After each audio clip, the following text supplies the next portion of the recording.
Nós vamos começar hoje o conteúdo de Física Moderna, que é o conteúdo que finaliza a nossa grade, né, de Física 2. E para introduzir o conteúdo, eu vou começar falando sobre os modelos atômicos. Na verdade, eu trabalho os modelos atômicos no meio do conteúdo, de forma bem rápida, geralmente. Só que dessa vez eu quero fazer diferente, como a gente tem tempo ainda, eu vou dar uma trabalhada no início, apresentar os modelos atômicos. Eu já perguntei, mas eu não lembro o que vocês responderam, também não lembro se eu perguntei a vocês, na verdade. Vocês já pagaram química ou estão pagando química? Estão pagando química, né? Então, o que eu falar aqui, eu acredito que vocês vão já ter visto, né? Ou pelo menos já ter parcialmente visto em química, certo? Então, vamos à brincadeira. Então, para começar aí, né, o conceito de matéria. Bem, a história, né, diz que foi se quebrando. Se eu quebrasse um corpo, eu chegaria na menor partícula possível para constituir esse corpo, né? Do qual os corpos seriam constituídos lá antigamente. E aí seria o primeiro conceito para um átomo, né? Não existia o conceito ainda. Então, matéria, tudo que forma o universo é matéria, né? Tudo que possui massa e que ocupa um lugar no espaço é matéria. E toda matéria ela é formada de átomos. Todo corpo ele é constituído, ele é formado por átomos, né? Então, segundo o filósofo Demócrito,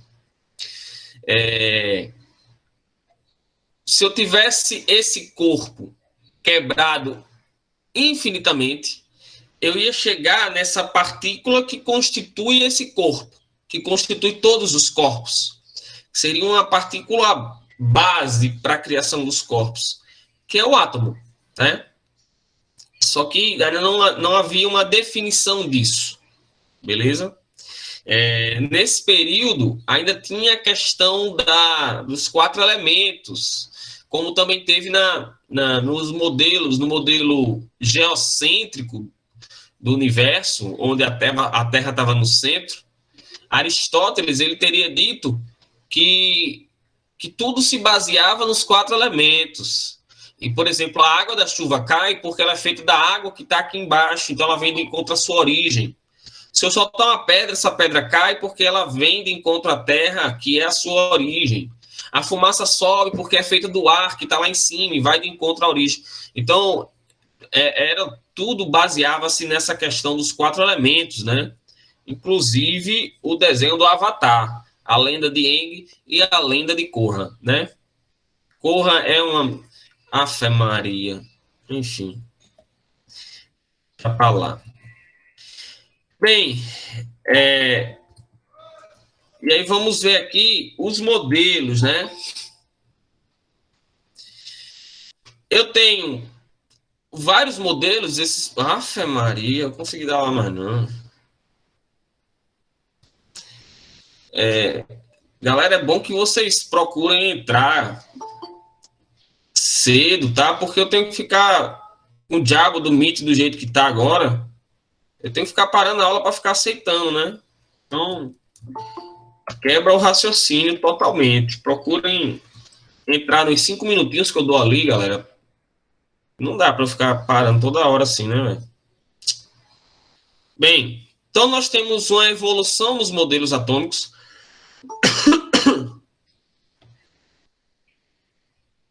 Fé Maria.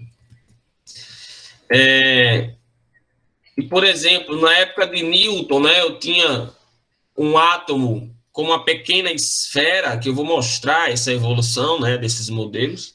E esses modelos, conforme a gente vai estudando, os cientistas vão aperfeiçoando esses modelos até chegar numa coisa mais próxima do real possível, né?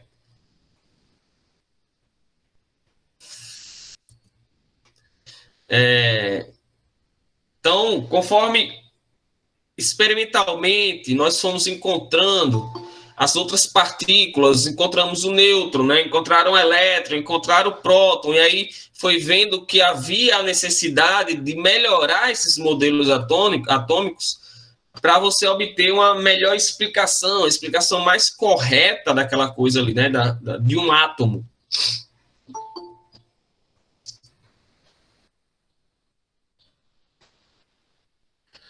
Aqui eu tenho uma imagem onde o cara fez, né, esses modelos atômicos, né? Tem aí o modelo de Dalton, de Thomson, eu creio que seja esse azul de Rutherford, esse aqui o de Bohr, Rutherford, Summerfield e Schrading. Vocês já ouviram? Lembrei agora, eu ia botar esse vídeo para vocês e acabei esquecendo. Peraí.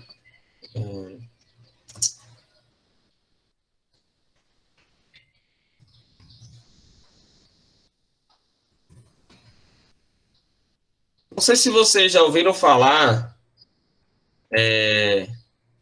em Ariano Suassuna, que foi escritor, poeta, era um cara muito inteligente, cara, Ariano Suassuna.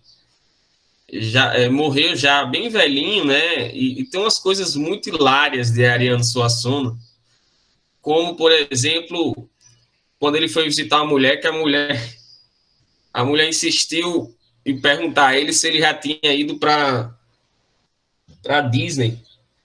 E ele disse que não. Aí continuou a conversa lá na frente, a mulher disse: mas o senhor nunca foi para Disney? Disse: agora pronto, a mulher por acaso, você por acaso. Separa as pessoas e quem já foi para Disney e quem não foi para Disney. É muito engraçado ele.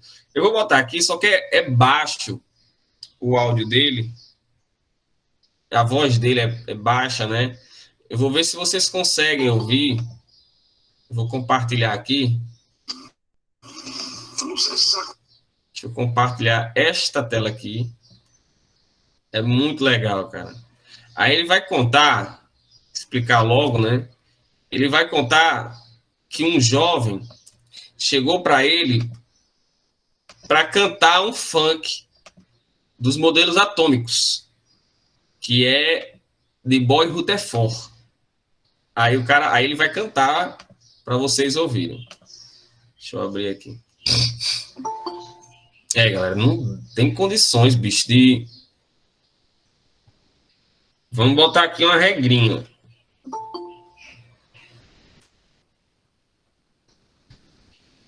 Olha, a partir da próxima aula, 14h10, eu não aceito mais ninguém. É sério. A partir da próxima aula, deu 14h10, eu não vou mais aceitar. Porque não dá, cara, para eu ficar parando toda hora a aula para ficar voltando a tela, né, velho? Quebra o raciocínio, quebra tudo. Botem no alto aí o som de vocês, botem o fone, se tiver fone, para vocês conseguirem ouvir ele. Acontece com vocês. Eu não vou na casa de ninguém, convencer ninguém a fazer coisa nenhuma. Mas na minha casa, de vez em quando, baixa uma pessoa para me dizer o que é que eu devo gostar, o que é que eu devo fazer, o que é que eu devo ler. Olha, eu não sei o que é isso, não. Que é o que falta de sorte. Uma vez, vocês não vão acreditar, uma mulher foi na minha casa e disse assim: eu vim hoje aqui lhe dizer um bocado de coisa que você não vai gostar. Eu disse: então não diga. Não custa nada. Você já sabe que eu não vou gostar. A primeira coisa que ela disse foi o seguinte: ela disse: você nasceu no mês de junho, não foi? Eu disse: foi. Ela disse: que dia? Eu disse: 16. Ela disse: signo de Gêmeos. Você sabe que todo mundo que nasce no signo de Gêmeos tem duas caras. Ela me acusou de falsidade. Rapaz, que moça mesmo, cara. Aí eu disse: e você acha que se eu tivesse duas caras eu usava essa?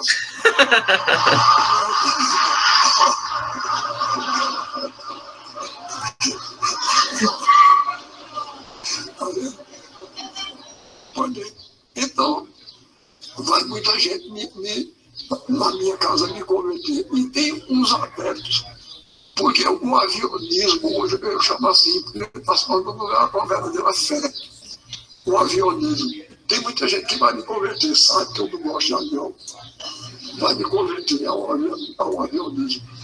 Um dia eu ia fazer uma viagem do Recife para Salvador e eu ia de carro.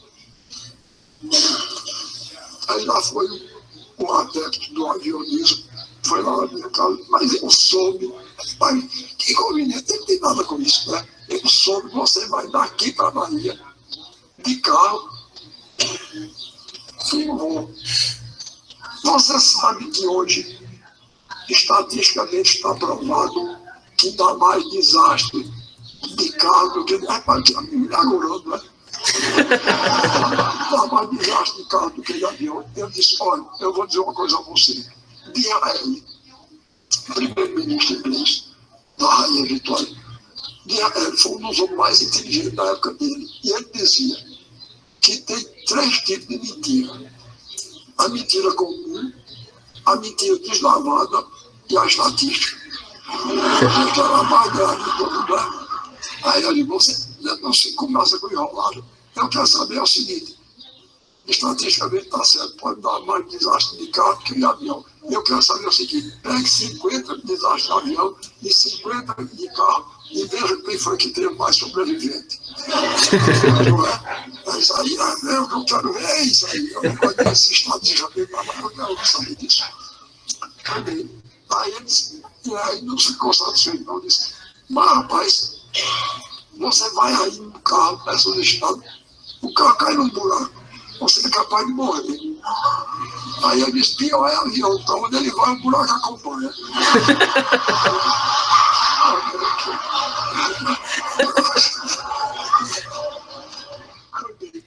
Aí o rapaz foi preocupado, falando no sotaque cinzento. Eu disse, bicho, eu vim pra cá, bicho, porque tu está chegando ultrapassado. Bicho, tu fica falando aí do rock.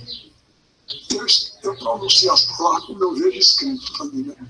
Eu disse, o negócio agora é o punk e o funk. Ele disse punk e funk, mas eu disse punk e funk, como está escrito. Aí, outro dia eu fui dar uma aula no colégio, cheguei lá dar uma faixa. No dia do estudante, o colégio oferece a seus alunos uma aula show do professor Ariano Sassoni. E eu disse, tira a faixa, senão eu não dou aula. Eu não dou aula show, não. Eu dou aula espetáculo. Na minha terra, show é uma interjeição de espantar galinha. Show, show.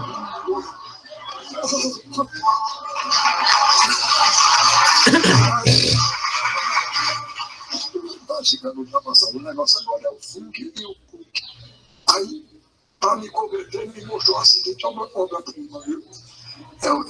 Porque no ambiente de professor, não precisa dizer que existiam no século XX 2 físicos, um chamado Rutherford e o outro chamado Bohr. Esse foi um tema que o rapaz lá pegou para fazer o funk. Ele pegou a guitarra assim para me mostrar, aí pegou, começou Rutherford, Bohr, Rutherford, Bohr, Rutherford, Bohr, modelos atômicos, Rutherford, Bohr. Aí, veja que coisa imaginosa. Toda parede espera um prego. Toda parede espera um prego. Toda parede espera um prego. Rutherford. Agora, vejam a novidade da Simone Stoff. Um cavalo morto é um animal sem vida. Um cavalo morto é um animal sem vida. Um cavalo morto é um animal sem vida. Rutherford, modelos atômicos em redor do buraco tudo é beira. Em redor do buraco tudo é beira. Em redor do buraco tudo é beira. Rutherford, chega. Essa é a música. Essa é a música do Morro Tefó, galera. Eu acho é fantástico, né? Um cavalo morto é um animal sem vida. Eu acho fantástico. Em redor do buraco tudo é beira. Em redor do buraco tudo é beira. Rutefó. Então nós vamos falar hoje de Rutefó e Bohr, que foram dois grandes cientistas, né, importantíssimos para o desenvolvimento desses modelos atômicos. Nós vamos falar exatamente deles. Deixa eu voltar aqui o compartilhamento.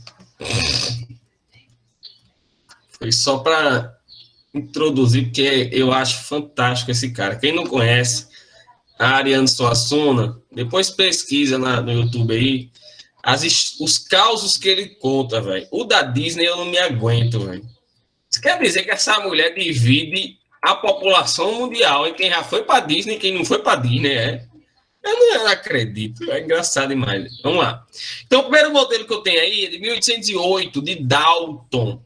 E o Dalton, ele teria sugerido que o átomo é uma bolinha rígida e indivisível, né? Era, como vocês estão vendo essa esfera aí, né? Esse modelo ficou chamado como modelo da bola de bilhar, como se fosse uma bola de sinuca, né? O átomo seria essa bola de sinuca, rígida e inquebrável, né? Indivisível.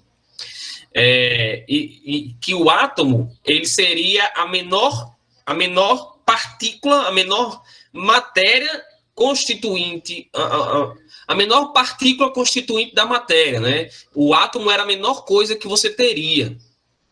Depois encontrou-se tantas outras partículas menores do que um átomo, né?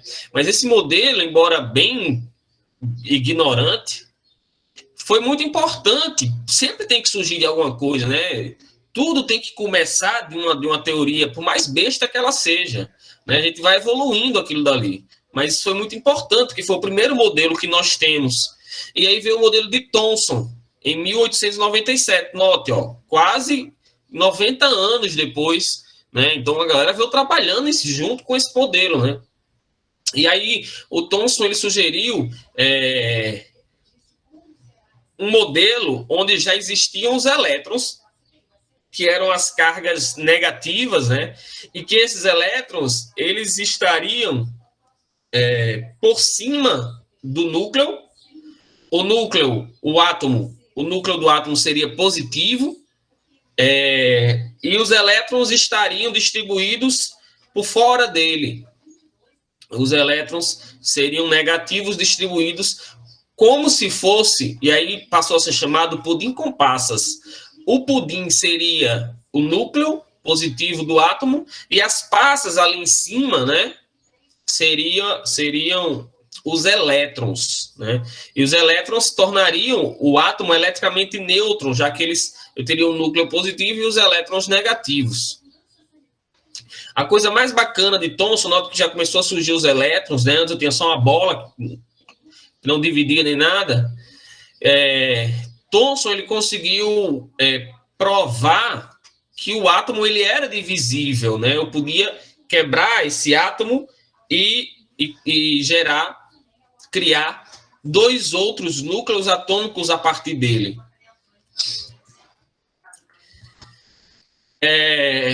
E aqui tem o trabalho dele, né? Quando ele estava trabalhando com raios catódicos, ele verificou que esses raios eles poderiam ser interpretados como sendo um feixe de partículas carregadas negativamente. E aí ele chamou essas partículas de elétrons. Né? A questão de dar o sinal de negativo para o elétron foi de forma aleatória, arbitrária. Não tem um princípio, por isso que as cargas do elétron têm que ser negativas, tá? Não existiu isso, foi aleatoriamente. Mas ele notou que esses raios, né, eles eram partículas carregadas negativamente, que eram, posteriormente, chamou de elétron. Aí veio o modelo de Rutherford. Rutherford, Bohr, modelos atômicos. Então, aqui, ó, Rutherford, ele montou o seu modelo baseado em experiências, tá? Ele realizou uma experiência, que eu vou mostrar, e em cima dessa experiência, ele criou o modelo atômico dele. Eu vou mostrar já uma imagem do que ele fez. Ele pegou uma fina mesmo camada de ouro, uma folha de ouro, e começou a bombardear essa folha, lançando em direção a ela partículas que possuem carga positiva, que são partículas alfa. O que ele conseguiu perceber nesse experimento? Primeiro, ele verificou que, por exemplo, de 10.000 partículas que ele lançou em direção a essa folha de ouro,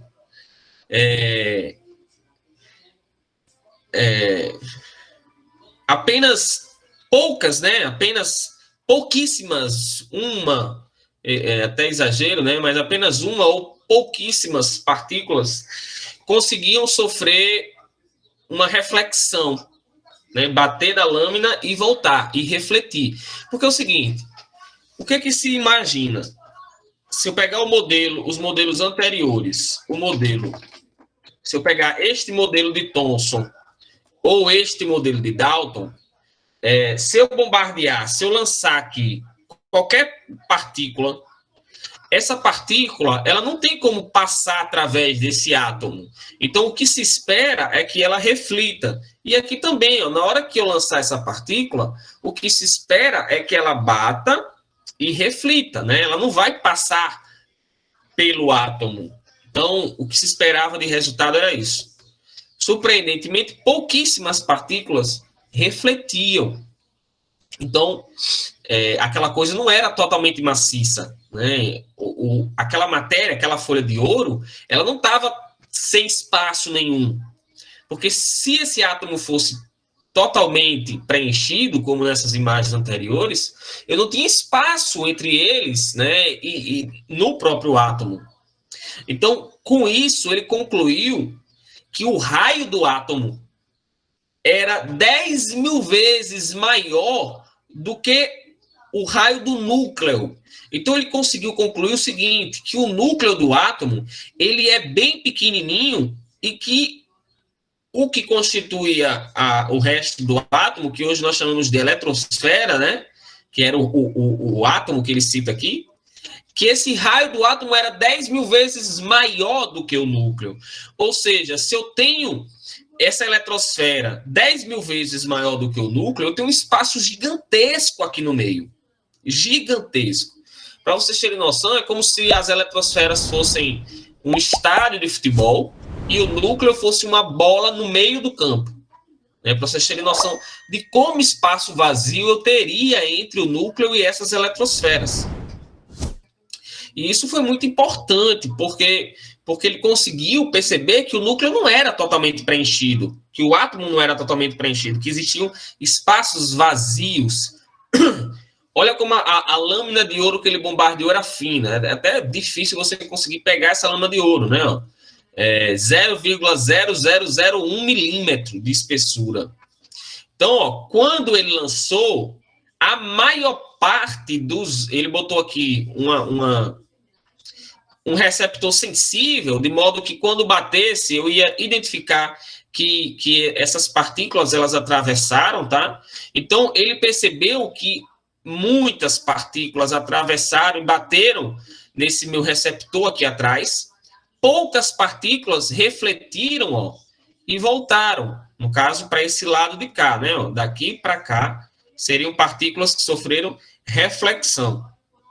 E isso é muito legal, porque, primeiro, ele notou que existia muito espaço vazio entre os átomos, e que no próprio átomo eu teria um núcleo bem pequeno e eu teria um espaço gigantesco até chegar nos elétrons. Então, eu já fiz uma evolução no modelo atômico, que veio, então, o modelo chamado modelo planetário, que é o modelo atômico de Rutherford, onde ele admite que o núcleo ele é bem pequenininho, tá? Ainda vem com aquela ideia do núcleo ser positivo e bem pequenininho, e que ao redor do núcleo, sim, a distâncias gigantescas, orbitam os elétrons que têm a carga negativa. Esse modelo ficou conhecido de modelo planetário porque ele parecia muito com o sistema planetário, né? O Sol no centro e os planetas orbitando ao redor do Sol.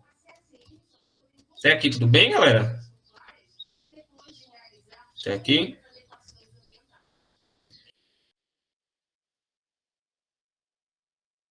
Obrigado. Certo, então vamos lá.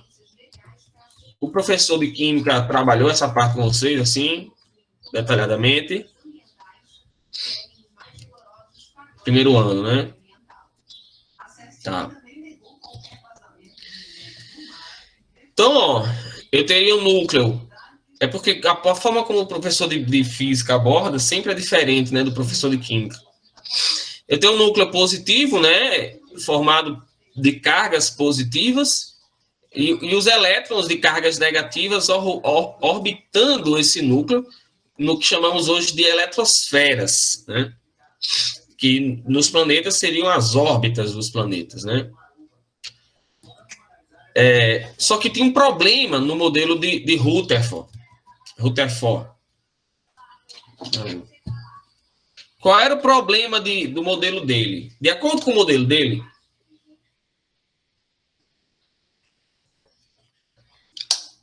não era um problema, é que precisava ser explicado e ele não conseguiu explicar isso. Que é o seguinte, um elétron, quando ele está se movendo, e aí nós já vimos que um elétron, ele gera em torno de si um campo elétrico, e quando ele está em movimento, nós vimos em eletromagnetismo, ele gera em torno dele um campo magnético, lembram? Né? A gente fez a regra do macaquinho, né?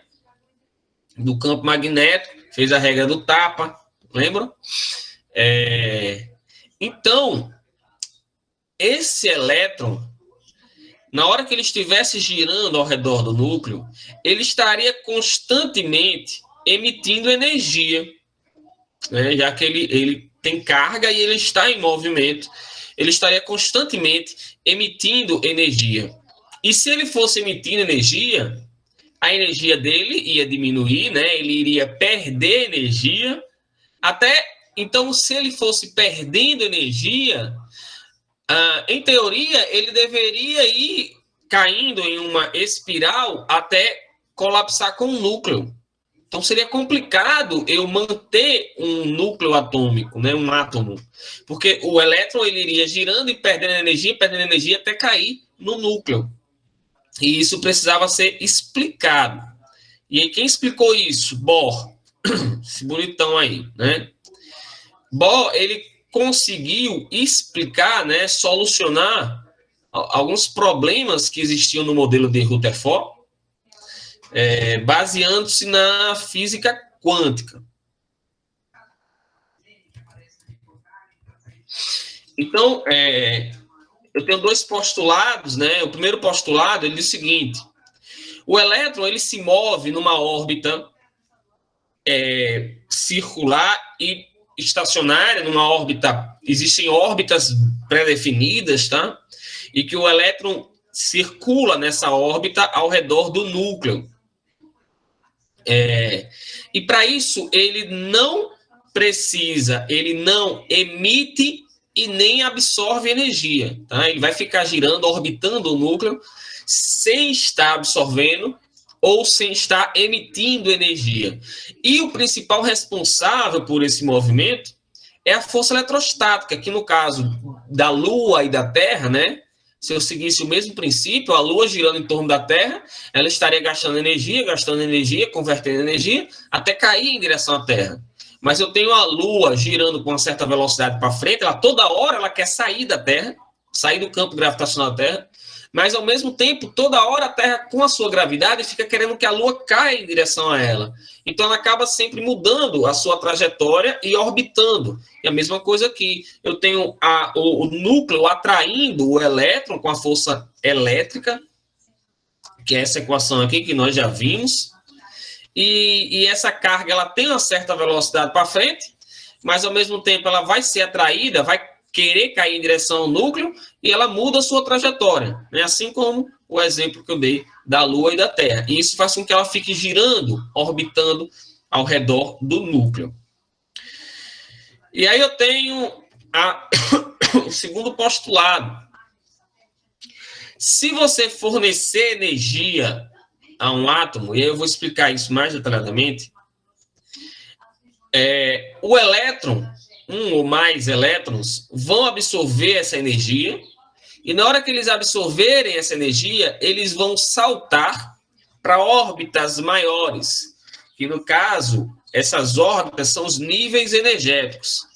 Então, esse elétron ele vai absorver essa energia e vai saltar para um nível energético maior. Porém, ele não é daquele local, então isso é uma posição instável para ele. Acaba que ele recebe energia, salta de nível, e logo após, ele libera essa energia que ele absorveu e retorna para a casinha dele, para o nível dele, para a sua órbita original. E essa energia liberada, normalmente, ela é liberada em forma de luz, né? E aí eu tenho cores diferentes sendo emitidas. Como, por exemplo, quando eu falei para vocês sobre a aurora boreal. Então, as partículas que vêm do Sol, a aurora austral, né? As auroras. Essas partículas colidem com átomos dos gases presentes na atmosfera terrestre, como o nitrogênio. Esses elétrons recebem energia, saltam de camada e quando retornam à camada original, liberam energia. E aí, dependendo do átomo, do gás, da molécula de gás com o qual essas partículas colidiram, eu vou ter cores diferentes sendo emitidas, né? O vermelho, o verde, né? Mais puxado pro roxo, pro lilás. Beleza, galera? Até aqui. Estão conseguindo acompanhar?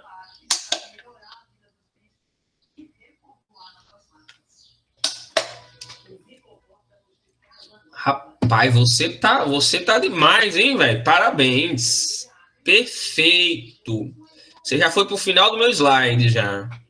É exatamente isso, cara. Exatamente. Os fogos de artifício seguem a mesma ideia, o mesmo princípio. Então, não existem uma infinidade de órbitas, tá? Segundo Bohr. O elétron ele só pode se mover em determinadas órbitas específicas.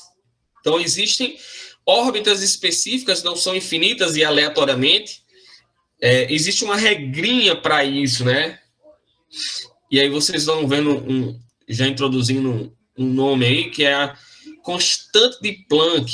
E o que é a constante de Planck? Eu vou falar lá na frente, tá?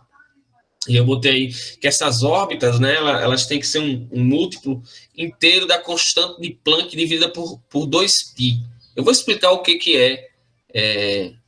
é a constante de Planck depois, tá? Acho que na próxima semana.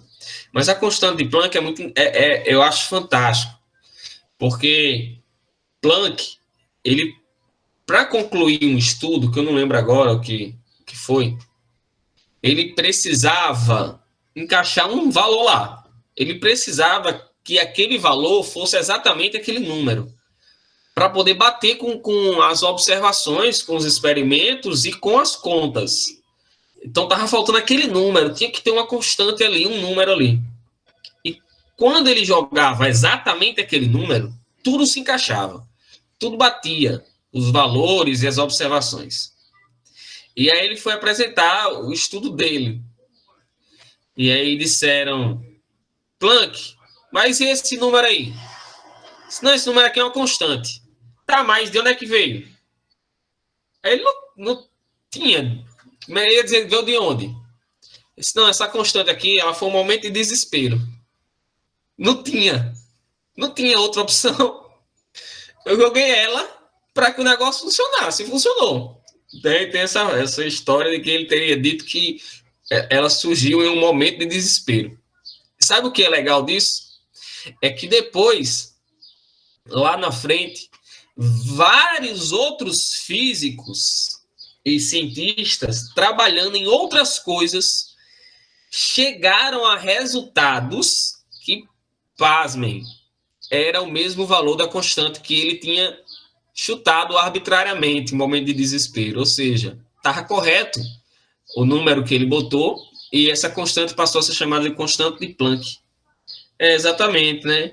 Então, quando vocês fizerem uma atividade e tiver justifique sua resposta, e o professor perguntar por que você não justificou isso? Não, professor, foi um momento de desespero, não tinha... Era aquilo e pronto, acabou-se. Era a única opção que tinha, entendeu? Mas eu acho fantástico essa história do Planck. Sim, apesar do elétron estar constantemente acelerado, né? Ele não vai estar emitindo e nem absorvendo essa energia, então, portanto, a sua energia ela é sempre constante, tá? Não vai haver variação. A energia que um elétron absorve para saltar de nível, ela tem que ter uma certa quantidade de energia. Não é qualquer energia que esse elétron vai absorver e vai saltar, e não é para qualquer canto que ele salta. Então, ele só salta de nível se ele receber aquela energia, exatamente aquela energia para ele saltar, né? Ou para o primeiro nível, ou para o segundo nível, né? Acima dele. E essa energia, né? A energia que ele vai receber, que no caso é a energia de um fóton, eu vou falar sobre isso, ela é dada por HF. HF. Vou falar sobre isso também. Constante de Planck vezes a frequência do fóton emitido. Pronto. Essa energia é a que ele tem que receber para saltar de nível. E tem que ser bem específica. Não pode ser qualquer luz que vai fazer, qualquer energia que vai fazer esse elétron saltar de uma camada e emitir luz, tá? É bem específico. Naquele sistema, tem aquelas tintas. Nós temos dois tipos de fluorescência. Tem a fosforescência e a fluorescência. Lâmpadas fluorescentes, elas possuem uma camada, e nessa camada tem várias coisas, tá? E aí, eu tenho um gás dentro dela, por onde vai passar a corrente elétrica, esse gás vai aquecer e vai virar um plasma, né?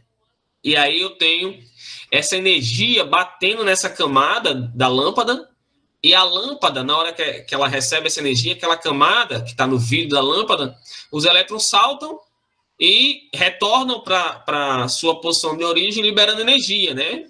Inúmeros elétrons fazem isso, e eu tenho o brilho da lâmpada fluorescente.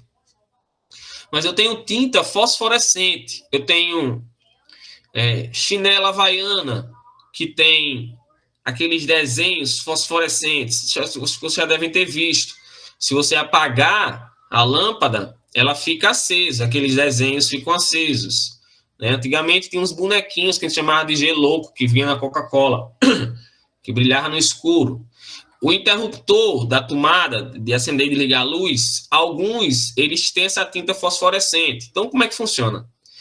Para ele brilhar, o ponteiro do relógio tem a tinta fosforescente, para você ver no escuro. Como é que funciona? Ele recebe energia, né? Se ele nunca vê luz, ele nunca vai brilhar. Então, ele recebe energia, recebe luz, essa luz é energia. Os elétrons absorvem essa energia e saltam de camada. Só que, diferente da lâmpada fluorescente, eles retornam todos de uma vez só, emitindo luz toda de uma vez. Na fosforescente, eles vão retornando lentamente à sua camada de origem. Isso faz com que aquele objeto vá emitindo luz lentamente por um longo intervalo de tempo. Então, ele fica brilhando por mais tempo. Então, tem inúmeras coisas com tinta fosforescente. Tem uns adesivos que prega no teto, de estrelinha e de lua, né? Para deixar o teto como um céu, né? Com estrelinhas e luas e planetas. Tem camisinha, preservativo com tinta fosforescente, né? E tem lá dizendo, antes de usar, deixe exposto a luz por um determinado intervalo de tempo, né? O cara ficar brincando de Star Wars, né? Na hora de fazer as coisas. Enfim, tem muitos exemplos e aplicações de tintas fosforescentes.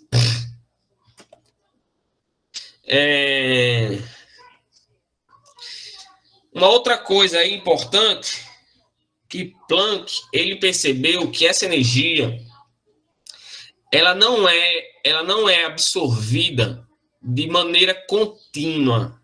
Como assim, professor? Não adianta eu pegar a luz.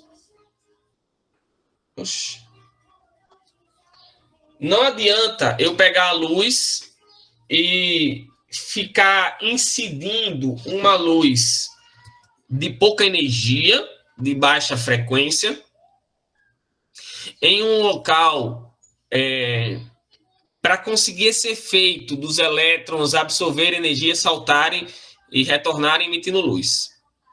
Não adianta.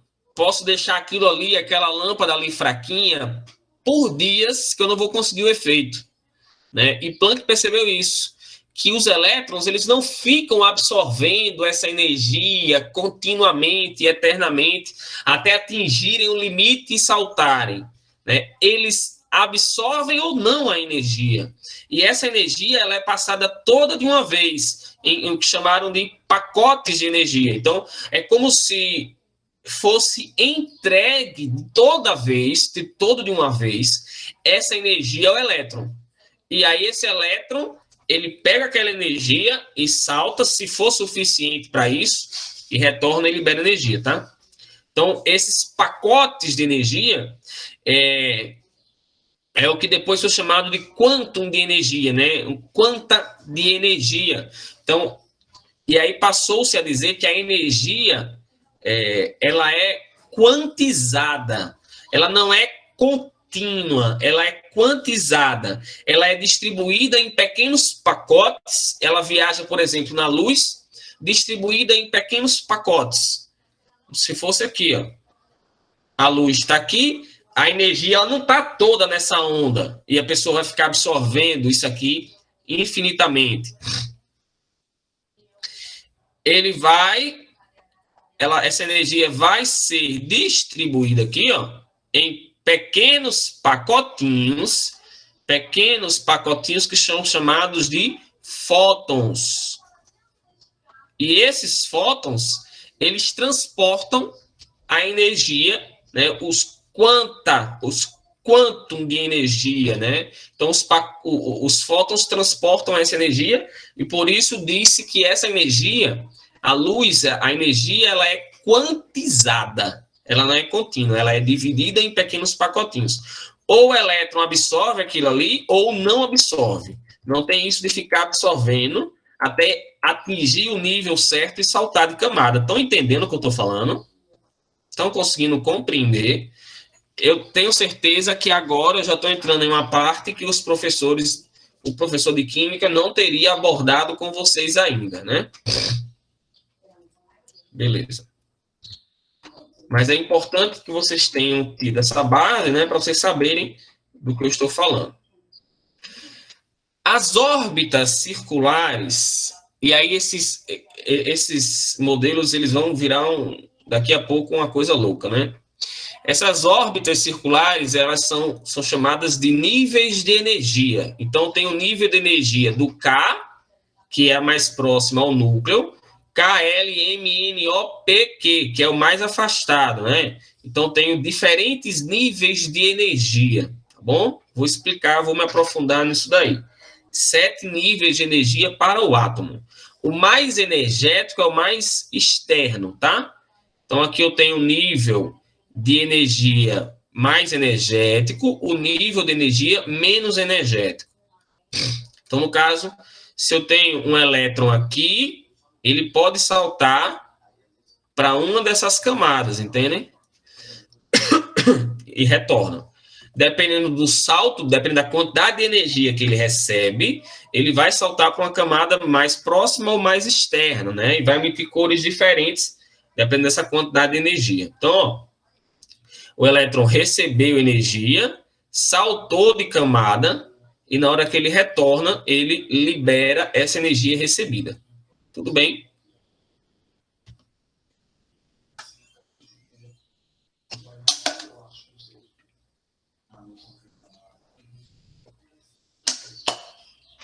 Beleza. Aqui eu tenho um valor que eu vou apresentar para vocês mais lá na frente, tá? Que é esse 13,6 eletronvolts, que é o nível, o valor da energia, do primeiro nível energético do hidrogênio, né? E aí eu vou mostrar para vocês esses saltos que tudo foi feito baseado no hidrogênio, tá? A maior parte dos estudos, sempre vocês vão ver átomo de hidrogênio, átomo de hidrogênio. Isso aqui é uma unidade chamada eletronvolt. Aí vem uma coisinha chamada subníveis de energia, que foi acrescentado por Summerfield. Olha como vai ficar complexo o negócio. Então, eu tinha o modelo de Rutherford, o modelo planetário, Bohr aperfeiçoou com os postulados, aí vem o modelo de Summerfield. Eu vou dar uma lida, porque tem umas coisas aqui que são importantes, tá? Então, Summerfield ele se baseou no modelo de Bohr, né? No aperfeiçoamento que ele tinha feito. E aí ele disse também que não existem só órbitas circulares, existiam também órbitas elípticas. Então, para Summerfield, um nível de energia qualquer, N, um nível de energia 2, 3, que são aqueles níveis de energia do K até o Q que eu mostrei para vocês, né? Havia uma órbita circular e N-1 órbitas elípticas de diferentes excentricidades. Excentricidade é o achatamento da órbita elíptica, né? Então, o que acontece? Se eu tenho um nível energético 4, o nível 4, eu tenho uma órbita elíptica e 3 órbitas, uma órbita circular e 3 órbitas elípticas, né? E aí essas órbitas elípticas, ele passou a chamar de subníveis. E cada um dos subníveis tem a sua própria energia. Então, eu tenho a órbita, que é o nível de energia lá, a órbita circular. E aí eu tenho, por exemplo, no nível de energia 4, eu tenho uma órbita circular e 3 órbitas elípticas. E cada uma dessas órbitas é um subnível de energia diferente. Então, tem as camadas energéticas, né, do K até o Q, que eu tenho K, L, M, N, O, como eu tinha dito a vocês. E dentro delas eu tenho os... Meu Deus, que coceira que eu tô aqui, velho. As subcamadas. Então, aqui, ó, na camada K, só tem uma órbita. Na camada L, eu já tenho uma órbita e um subnível. Na camada M, ó, uma órbita e 2 órbitas elípticas. Na camada N, uma circular e 3 elípticas. Note que a excentricidade vai aumentando, vai ficando cada vez mais achatada, né? Cada nível tem os seus subníveis de energia, que são esses daqui, ó. Nós chamamos de S, P, D e F. Então, o nível de energia K... Por que eu estou falando isso? Professor, vocês vão ver isso com o professor de Química, mas ele não vai falar disso que eu estou falando para vocês, tá? Então, aqui eu tenho o nível energético K, que tem o subnível S. O nível energético L tem os subníveis S e P. O M tem o S, o P e o D. Esse é o mais energético, né? Aqui, ó, no N, eu tenho o S, o P, o D e o F, né? Eu vou variando isso. E aí vai mostrar um chamado diagrama de Pauli, né? Que é isso daqui, ó, o diagrama de Pauli, né? A eletrosfera está dividida em 7 camadas, né? 7 níveis energéticos, K, L, M, N, O, P e Q. E cada nível desse possui os seus subníveis. E aí tem uma coisa importante.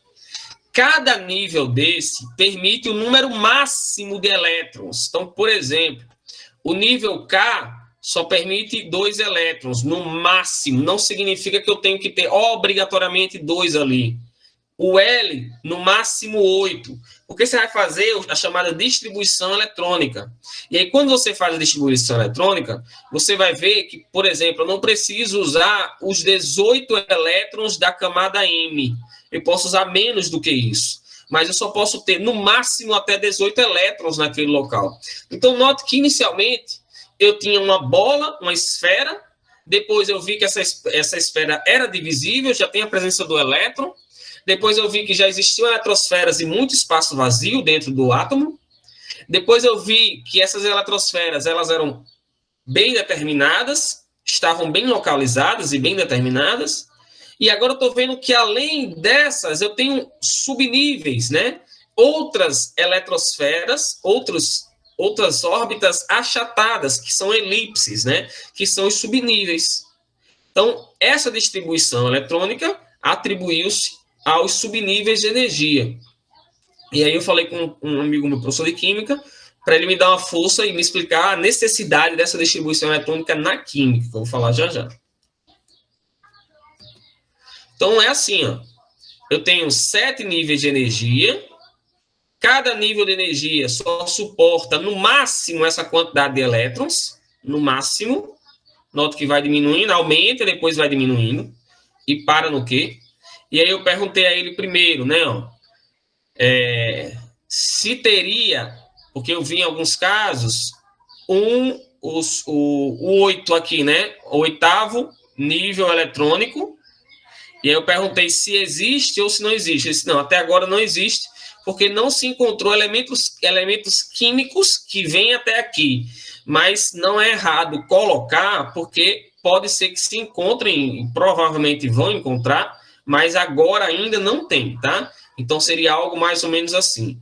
E aí, nós temos até o subnível P da camada 7, atualmente. Então, como eu tinha dito, né, ó, a camada K só tem apenas um subnível, a camada L tem 2 subníveis, a camada M tem 3 subníveis, né, a camada P tem 3 subníveis, a camada N e a camada O possuem 4 subníveis. E aquela quantidade de elétrons máxima, né? Ó. O subnível S só pode suportar no máximo 2 elétrons. Esses 2 subníveis, no caso, o nível L e Q, podem suportar até no máximo 8 elétrons, sendo que o subnível S só suporta 2 e o subnível P só suporta 6. Até 6, não necessariamente eu tenho que ter 6. Porque quando você faz a distribuição eletrônica, 1s2, 2s2, 2p6, vocês já estudaram essa questão da distribuição eletrônica? Exatamente, cara, exatamente. Já 1s2, 2s2, 2p6, 3s2, né? 3d10, você vai fazendo a distribuição eletrônica. Então, isso mostra a quantidade de elétrons que eu posso ter em cada um daqueles subníveis e no total da camada. E aí eu faço aqui, não. E aí o Pauling, ele em ordem crescente, né? Ele percebeu que o nível energético desses subníveis, ele é assim, ó. 1s2, 2s2, 2p6. E é por isso que faz assim, ó. 1s2, 2s2, 2p6, 3, aí vem 3s2, 3p6, 4s2. Então, aí vem para cá, tá vendo? Aí depois vem para cá. Então, aqui eu tenho o nível de energia de cada um desses subníveis, né, de forma crescente. Isso é muito legal, né, ele ter feito essa observação.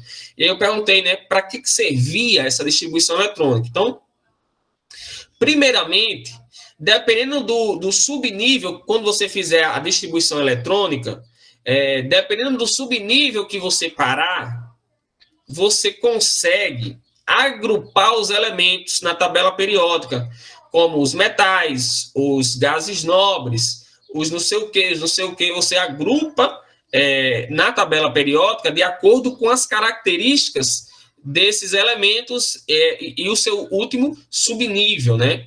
E, além disso, você consegue identificar o subnível mais energético e o mais externo, para justificar, por exemplo, a doação de elétrons. No ferro, o ferro, quando ele termina, a camada mais energética do ferro, eu acho que é o 3D10, se eu não me engano, a mais energética. Mas a mais externa é o 4S2. Então, o ferro ele vai perder elétrons da camada 4S2, se ele for perder elétrons. Entendeu? E depois vai para 3D10. Né? Então, ele consegue justificar e explicar esse compartilhamento de elétrons. E aí, ó, o subnível mais externo nem sempre é o mais energético. Então, no caso, o mais externo é o 4S2, só que o mais energético é o 3D10, por exemplo. Né? Achei isso muito importante, né? Por isso eu resolvi trazer para vocês. Aqui eu tenho a descoberta do núcleo pesado, né? Do núcleo do nêutron, que foi esse James Chadwick, James, chama só de James, né? Ou já, para os íntimos. Então, ele ganhou, com a descoberta do nêutron, em 1932, ganhou o Prêmio Nobel de Física em 1935, pela descoberta do nêutron. Então, ele trabalhou junto com o Rutherford, né? Sendo que 12 anos antes, eu achei interessante, Rutherford ele já tinha previsto a existência dessa partícula, do nêutron. E aí, segundo ele, uma ligação do próton com o elétron iria originar uma carga, uma partícula sem carga, porém com a mesma massa do próton, que seria o nêutron, que é sem carga, só que com a mesma carga do próton. E o próton tem uma carga, e o nêutron tem uma massa, muito maior do que a massa do elétron. Então, o Rutherford, ele falou disso, sugeriu essa existência, mas ele não conseguiu provar a sua existência. E o James, ele provou isso em 32 e conseguiu ganhar o Prêmio Nobel através disso. Então, ele bombardeou, né, partículas alfa em uma amostra de berílio. E nessa colisão apareceu um tipo de radiação que os cientistas achavam que eram raios gamas. Só que após vários cálculos, o James ele chegou na conclusão de que não eram raios gamas e que, na verdade, eram nêutrons. Né? E para provar que eram nêutrons, ele usou o que Rutherford tinha feito. Né? Ele viu que a massa dessa partícula, que não tinha carga, era igual a do próton. Então, ele bateu o martelo e fechou isso como sendo nêutron. E aí, olha que loucura, né? Esse modelo que foi se aperfeiçoando, de tudo que eu falei para vocês até agora, veio o modelo de Rutherford, Bohr aperfeiçoou, Summerfield jogou os subníveis e o Chadwick jogou o nêutron, né? Então, virou o modelo de Rutherford, Bohr, Summerfield, Chadwick, em 1932. Virou tudo isso daí. Só que nos livros, você só vê o quê? Modelo de Bohr, Rutherford. O modelo de Rutherford e Bohr aperfeiçoou. Mas não parou aí. Bohr aperfeiçoou e o Summerfield aperfeiçoou e o Chadwick aperfeiçoou mais ainda, né? Achei fantástico isso daí. E aí, para fuleirar o negócio de vez, veio o modelo da mecânica quântica, que já se utiliza do princípio da incerteza de Heisenberg, que ele diz que não é possível determinar com precisão a posição do elétron, nem a velocidade e direção. Né? Então, ele dá locais possíveis para se encontrar os elétrons. E aí ele passa daquela ideia de que o elétron ele tem que estar exatamente naquele local. Então, ele diz que não tem como você dar precisão e dizer, ó, o elétron está aqui. Então, você diz assim, o elétron ele pode estar nessa região. Se eu souber a velocidade dele, eu não consigo precisar o local, né? E vice-versa. E esses orbitais são possíveis locais para você encontrar o elétron. Show? E aí já vem outras coisas também, né? O número quântico principal, o número quântico momento angular, número quântico magnético, número quântico de spin, que eu não vou aprofundar. Então seria uma coisa louca, mais ou menos assim. O núcleo, e aí eu tenho os orbitais. Ó. Um S tá aqui, 2S tá aqui, aí ó, 2P, orbital 3S, e aí eu vou criando os orbitais assim, que são aqueles subníveis, né? Se você ver, não é uma coisa determinada, é assim, eu posso encontrar o elétron do subnível S, né, do primeiro nível, do K, do 2S, nesse local. Posso encontrar, mas não sei onde ele está. Então, eu delimito uma região possível para se encontrar os elétrons, né? E os outros também, ó. O orbital 2P, eu posso encontrar ele aqui, ó, né? Esses elétrons, mas eu não tenho como dizer com precisão onde ele está. E aí eu vou colocando aqueles subníveis lá, né? Vai virando uma coisa bem mais complexa. Estão vendo, né, galera, como essa evolução ela é muito importante. Muito, muito, muito importante para a gente não trazer para a sala de aula, tá? Então, como o Caio falou, né? Professor, é a mesma coisa nos fogos de artifício? Sim. Então, quando você tem a explosão da pólvora, né? Aquela energia, os elétrons recebem aquela energia, saltam de camada, saltam para camadas mais energéticas, mais afastadas do núcleo, e quando retornam para a sua camada de origem, elas liberam energia, né? Liberam a luz, o colorido, mas aleatoriamente, professor? Não. Então, eu tenho algumas coisinhas para que isso funcione. Tenho que ter diferentes metais que são adicionados à pólvora para você conseguir a luz desejada. Para que você consiga a cor que você quer, você vai colocar aquele determinado metal ali dentro.